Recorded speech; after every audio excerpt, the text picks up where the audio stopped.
Assalamualaikum, selamat datang di channel Sudawan. Kali ini kita lanjut bahas statistika, yaitu korelasi sederhana. Kita mulai dari konsepnya terlebih dahulu, baru nanti di akhir kita coba hitung menggunakan Excel untuk beberapa metode yang ada dalam korelasi ya. Kita coba hitung nanti.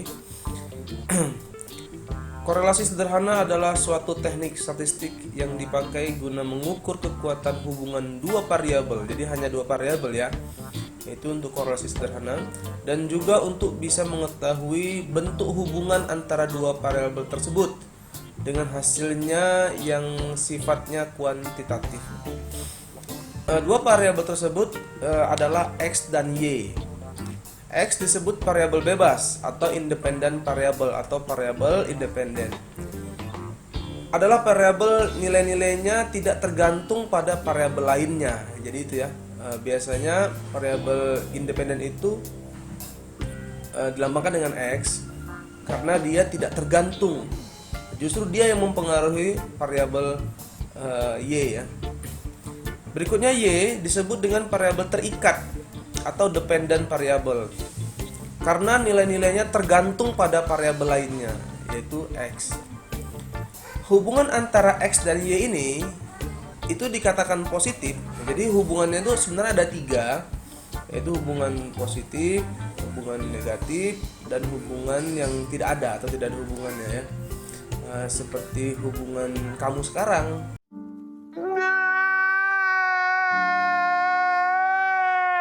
ya, nggak ada hubungannya ya. Hubungan X dan Y dikatakan positif apabila kenaikan dan penurunan X pada umumnya diikuti oleh kenaikan penurunan Y. Ya, jadi gini ya, dikatakan positif jika begini: jika X-nya naik, maka Y-nya naik. Itu namanya positif. Berarti hubungannya positif. Kemudian yang kedua, jika X-nya turun, Y-nya turun juga. Berarti itu juga positif. Nah, itu namanya hubungan yang positif. Jadi ada dua ya. Kalau X-nya naik, Y-nya naik. Kalau X-nya turun, Y-nya ikut turun. Maka itu hubungannya disebut dengan hubungan positif. Sebaliknya, hubungan antara X dan Y itu dikatakan negatif jika berlawanan. X-nya naik, Y-nya malah turun, ya kan? Atau X-nya turun malah Y-nya yang naik. Kebalikan. Nah, ini disebut dengan hubungan yang negatif, berkebalikan.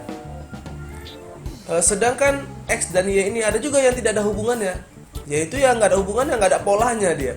Ya kadang-kadang X-nya naik, Y-nya turun. Kadang-kadang X-nya naik, Y-nya pula naik, gitu ya. Nggak jelas polanya. Tidak ada hubungan sama sekali. Nanti kita lihat ya. Oke, ini tadi yang sudah saya jelaskan.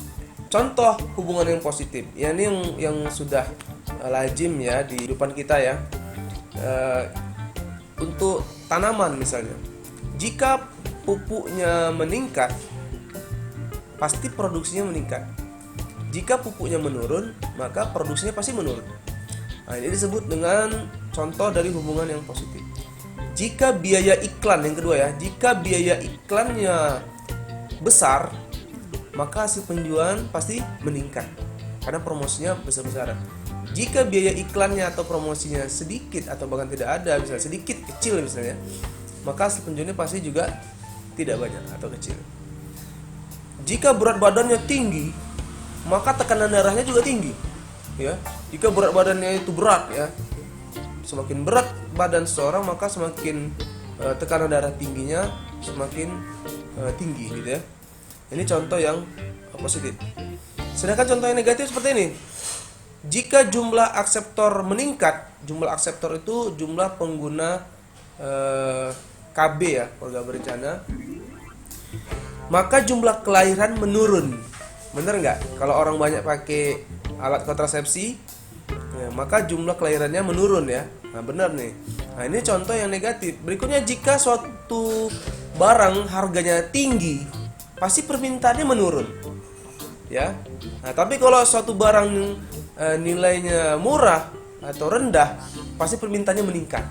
Itu biasa ya terjadi. Ini contoh di kehidupan kita, hubungan antara variabel satu dan lain. Jika pendapatan masyarakat tinggi, maka kejahatan ekonomi pasti semakin sedikit karena orang sudah sejahtera. Tetapi jika pendapatan masyarakat rendah, maka kejahatan ekonomi pasti meningkat kebalikannya. Kita bisa lihat ya, misalnya pas lagi corona gini banyak penghasilannya rendah, maka tingkat kejahatan kita bisa lihat ya, itu cukup marak di mana-mana. Hubungan antara variabel X dan Y ini ada yang disebut dengan nilai koefisien. Ini untuk mengukur kekuatan hubungan antara variabel X dan variabel Y. Yang paling kecil yaitu -1 dan yang paling besar adalah 1. Maka nilainya adalah antara -1 sampai dengan 1. Jika R-nya itu 1, maka hubungannya sempurna dan positif. Sempurna dan positif. Jika nilai R-nya mendekati 1, misal 0,8, 0,9, 0,7 gitu ya, 0,6 sekian, maka itu disebut dengan hubungan yang kuat dan positif. Karena nilainya positif, berarti hubungannya positif dan kuat.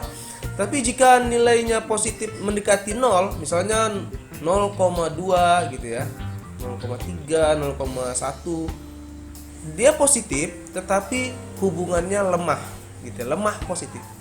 Sedangkan jika nilainya negatif, maka hubungannya itu mendekati misalnya 1 ya, -1, maka hubungannya itu adalah sempurna tapi negatif. Jika dia mendekati -1, misalnya -0,9, -0,8, maka hubungannya disebut dengan hubungan yang negatif tetapi kuat dan negatif.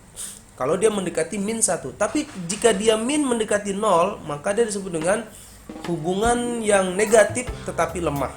Sedangkan R sama dengan 0, nanti R itu lambang korelasi ya, maka bisa dipastikan tidak ada hubungannya. Ya, saya cenderung mengatakan tidak ada hubungannya. Ya, kalau yang lemah itu masih ada nilai 0, sekian, 0, sekian gitu ya. Baik, kita akan coba menghitung nilai korelasi dari contoh berikut ini ya. Kita punya nilai variabel X, kita punya nilai variabel Y dari 3 metode tadi. Saya coba pilih metode yang kedua, yaitu metode product moment. Nah, di sini nanti kita menggunakan standar deviasi ya, deviasi rata-rata dari X dan Y. Nampak lebih mudah, tetapi sebenarnya ada tahapan yang kita harus cari terlebih dahulu deviasinya. Beda dengan metode yang lain ya. Caranya adalah sebagai berikut. Kita sudah ada nilai X, sudah ada nilai Y. Maka yang perlu kita lakukan adalah untuk mendapatkan deviasi. Coba kita perhatikan ini rumusnya. R itu koefisien korelasi, X kecil ya, X besar itu variabel X, sedangkan X kecil itu adalah deviasi rata-rata dari X. Deviasi itu adalah nilai dari X dikurang dengan rata-ratanya. Kemudian Y kecil adalah nilai deviasi dari Y, sedangkan Y besar itu adalah variabel Y. Deviasi dari Y ini rumusnya adalah Y dikurang dengan rata-rata dari Y. Maka yang terlebih dahulu kita cari adalah nilai rata-rata dari X dan Y. Jadi kita jumlahkan dulu nih. Ya, nilai X-nya itu kita tarik aja semua nanti ya kemarin. Ya, ini total nilai Y, nilai X. Data kita ada 8 buah. Maka rata-rata X-nya 50 dibagi 8 ya. Sedangkan untuk rata-rata Y-nya 62 dibagi 8. Untuk mendapatkan nilai X kecil, ya X kecil yaitu X dikurang X bar, maka nilai X ini dikurang dengan rata-rata ini. Oke, karena rata-ratanya tetap 6,25, maka ini kita permanenkan. Kita klik F4, kita enter, kemudian kita tinggal tarik aja ke bawah. Oke, jadi 12 dikurang 6,25 ya, 10 dikurang 6,25 pas. Berikutnya untuk mencari nilai Y kecil, yaitu Y besar dikurang Y rata-rata, sama dengan nilai Y dikurang dengan rata-rata Y. Kita F4 kan karena rata-ratanya tetap. Oke. X ini, X dikurang X besar ini adalah X kecil, sedangkan ini adalah Y kecil gitu ya. Oke, langkah berikutnya kita butuh nilai X pangkat 2 ya. Oke, berikutnya dan butuh Y pangkat 2. Oke, maka nilai X nya ini ya, pangkat 2, kita pangkatkan 2. X kecil ini 2, terus ke bawah. Oke, kita tarik ke bawah. Berikutnya kita juga butuh nilai Y pangkat 2, nilai Y2 nya ini jadinya pangkat 2, terus ke bawah. Oke, selanjutnya kita coba cari nilai R, ya kan? R sama dengan gitu ya. Ini kita coba buat pembaginya ya. Kita buat pembagi, maksudnya gini. Ini kita coba cari yang atas dulu, baru nanti kita cari yang bawah biar mudah ya. Sigma X dikali Y, ada nggak? Oh, kita belum punya ya. Oke, kita belum punya X dikali Y. Kita coba cari dulu. Mana X? X itu ini ya, sorry, X dikali Y ya, atau XY gitu ya. Sigma XY sama dengan ini nilai X, ini nilai Y dikali nilai Y. Oke, kita tinggal tarik ke bawah aja. Untuk jumlahnya kita bisa, oke, untuk jumlah. Oke, kita butuh sigmanya ini sama dengan bagian yang atas adalah sigma dari X dikali Y, itu berarti totalnya ini sama dengan ini. Oke, itu untuk bagian yang atas. Untuk bagian yang bawah SQRT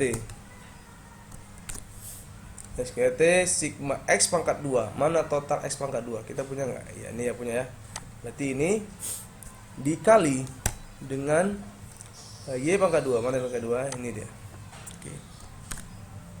Maka nilainya adalah 111,5 dibagi 112,388.